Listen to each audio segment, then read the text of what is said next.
மலர் மாலைகளால் அலங்கரிக்கப்பட்டு மகாராணி போல் பல்லக்கில் வந்த அம்மன்.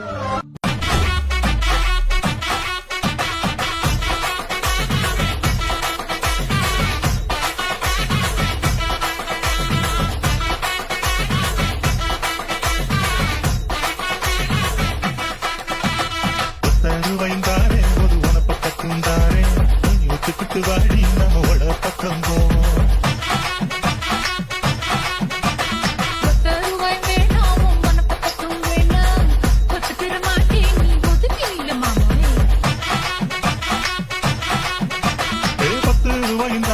ஒரு பதிக்கஞ்சங்கிரிதாரே பட்டு கிளி வாடி நல்ல கணக்கு பக்கம்